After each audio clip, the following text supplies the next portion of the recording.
لا تفقد الثقة أو الأمل. عد نفسك أنك ستكون قصة نجاح، وأعد كأن كل قوى الكون ستتجند من أجل معاونتك. قد لا تشعر بهذا اليوم أو حتى لوقت طويل، ولكن كلما طالت مدة انتظارك كانت جائزتك أكبر. السلام عليكم ورحمة الله وبركاته. اللهم صل وسلم وبارك على سيدنا محمد وعلى آله وأصحابه وسلم.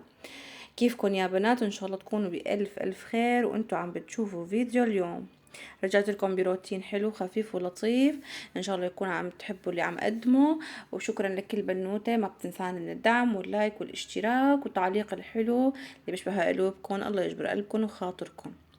اليوم بلشت معكم بأول الفيديو. طبعا بدي هني كل طلاب الشهادة الثانوية هون عنا في ليبيا، مبروك النجاح وحظ أوفر لما حالفهم الحظ هالسنة يا رب. يعني سبحان الله، فرحة النجاح صبايا، يعني حتى لو ما انتي عندك ولد بهالعمر ناجح او انتي بالبيت يعني عندكم حدا طالب انه ناجح، بتفرحي لفرحهم. يا رب الله يديم الافراح علينا، وهيك هدي بالنا وبالكم. الله يكون مع اهالينا بغزة، يا رب الله يفك همهم وكربتهم، اللهم امين يا رب العالمين. ويهدي بال المسلمين اجمعين يا رب، وين ما حلوا وين ما كانوا. بلشت لكم اليوم بأكلة هي الكبسة السعودية. هي الأكلة اللي اتفق على حبها الكبار والصغار، أنا متأكدة ما في بيت إلا في حدا منهم بيحبهم، يا العيلة كلياتها أو أما فرد فيها. طبعا رجعت لكم بأكلة الكبسة، أنا مبسطيتها كتير، يعني بأسهل طريقة هي بدك تقوليها يا بنات، ما بتاخد أول وقت معكم، وتاني شي بتستوي دغري، وتالت شي مكونات الموجودة كانت عندي بالبيت أنا استخدمتها. يعني مثل ما شفتوا انتو بالفيديو، يمكن كل شي مبين عندكم موضح. يعني بتهيألي انا قطعت بصلة فلفلة، وقطعت حبة بندورة، فرمتهم ناعم شوي وقليتهم بالزيت، وحطيت البهار تبع الكبسة اللي هو ملح الفلفل بهارات الكبسة، حطيت شوية الكركم اللي بيعطي اللون الاصفر الغامق هذا شوي. وانتوا البهارات اللي انتوا بتحبوها طبعا. يعني طبعا بهارات الكبسة هي مشكلة من كل انواع البهارات الصحيحة المطحونة. وحطيت الرز. هلا الرز سبحان الله انتوا على هوا بقى من النوعية اللي بتحبوها. طبعا الحبة طويلة، كل كاسة رز حبة طويلة بدها كاسة وربع مي. انا ما عيرت لانه الحمد لله يعني قد ما طبختها اخذت ايدي عليها. وشوفوا ما شاء الله الرز، اللهم صل على النبي، يعني بشهي. وعملتها اليوم بالدجاج، والدجاج يا بنات سلقته، اخذت ميته للرز وقليته قلي، ما شويته، قليته بالزيت، يعني بشوية زيت. انا قليت الدجاج وقليت شوية لوز، والحمد لله رب العالمين. يعني صدقا يعني ولادي كتير بحبوا هاي الاكلة، يعني لازم نشكر اهلنا بالسعودية على هيك اكلة طيبة صراحة.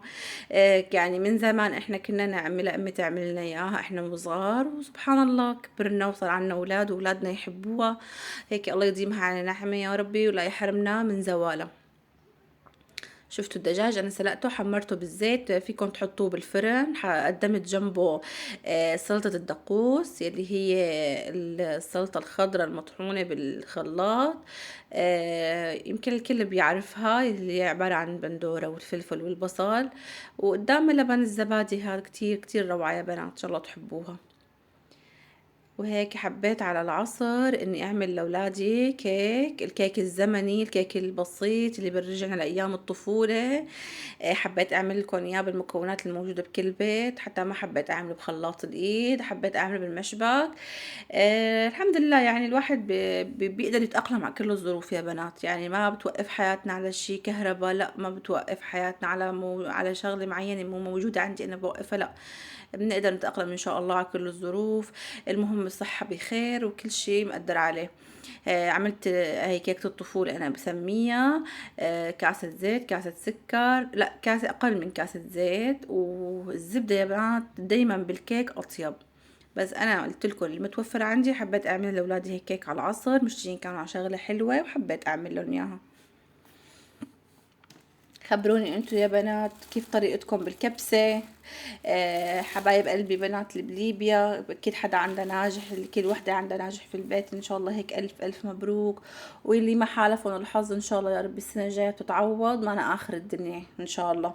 انتو خبروني، اكتبوا لي بالتعليقات من وين عم بتتابعوني، واعطوني رأيكم بالكبسة. حبيت اقدم لكم اياها هيك بطريقه سهله، بنقدر كلنا نعملها وبمكونات موجوده بالبيت. هلا هيك خلطت السكر الحليب الزيت مع بعض، وبعدين بضيف له البيض. وانا ما عندي فانيليا يا بنات، برشت عليه ليمون. صدقا صدقا طلع كتير طيب، فرق بالطعم كتير، جربوها وما راح تندموا.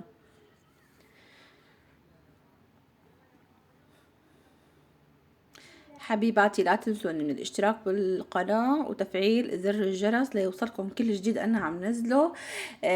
لتقدروا تتفاعلوا معي ويكون المحتوى إن شاء الله بيعجبكم، وشاركوني رأيكم بالتعليقات.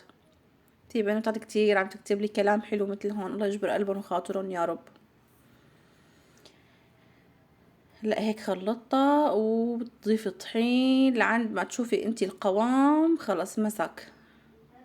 هلا عيارات انا ما معيره، يعني انا معيره كاسة الزيت والطحين والسكر والبيض والطحين، انا على هوا ما شفته لف يعني. اكيد كل بنوته بتعرف عيار الطحين وكيف قوام الكيكه بيكون مزبوط. هيك حبيت اني اليوم هعملهم اياها على العصر، يعني منه تغيير جو تشكيل، وهن الصغار بيحبوا هيك اكلات وفيها مفيده يعني. هيك خفقتهم كلهم مع بعض، ضلت احط طحين لعند شفت القوام صار كويس منيح جامد، يعني قوام الكيك اللي احنا بنعرفه واللي انتي متعودة عليه. هلا لا اذا كترتي طحين كمان ما بينفع، لانه بتنشف الكيك معك. دهنت القالب بشوية زيت وطحين. اللي بنات القالب هذا كتير كتير حلو عن جد. اول شي لما بتيجي بتشتري بيغرك انه هو اول شي السعر رخيص، يمكن بتقولي لا خامته حيلزق فيه الكيك، بس انا جربت فيه 3 4 مرات سبحان ما شاء الله. يعني اللي يا بنات اللي بتلاقيه قدامها تاخده، وان شاء الله كتير حيعجبها. حتى ما بيلزق فيه الكيك. هلا بتشوفوا لما بدي افتحه شوفوا ما شاء الله، يعني عن جد روعة. انا اخذت اكتر من مرة قوالب كيك، وصراحة كانوا جرانيت وتيفال وما كتير ما كتير ساعدوني، وما كانوا كويسين اصلا. بقى لما شفت هذا اخدته، وصراحة يعني بقولكن اني انا قلت لا، يعني على هوا سعره اكيد ما حيكون منيح، بس سبحان الله مرات الشغلة بيكون مو لازم يكون السعر غالي لحتى تكون الشغلة منيحة. هلا بتلاقوا شوية ميول عندي بالكيك يا بنات، الفرن فيه شوية ميول عندي بقى، مشان هيك انتوا بتعرفوا لازم يكون سطح متساوي مشان تطلع كيكتك متساوية، لكن الحمد لله حتى هيك حلو طيب. وهيك قدمتها مع فنجان القهوة على العصر. بيقولوا لكم مو بيقولوا لكم فنجان القهوة يلي على العصر أحلى من الروحة على مصر. لا أنا ما هو صح فنجان القهوة طيب، بس أكيد مو أحلى من الروحة على مصر. تحية لكل إخواتنا حبايبي بنات مصر، الله يسعد قلبكم يا رب. هيك بخليكم هلا مع اجواء الاحتفالات عنا بالمنطقه. ما شاء الله الكل كان شكلها نسبه كبيره نجاح. الله يهنيهم يا رب، يسعد قلبهم ويهني اهاليهم يا رب. النجاح للاهل قبل الولد انا بحس. وهيك ان شاء الله يكون عجبكم يا بنات الفيديو والمحتوى اللي عم قدمه. حبيبات قلبي لا تنسوني من الدعم، اشتراك في القناه، لايك وتعليق حلو مثلكم. الله يجبر قلبكم وخاطركم حبيباتي، ودمتم في حفظ الله ورعايته. سلامات.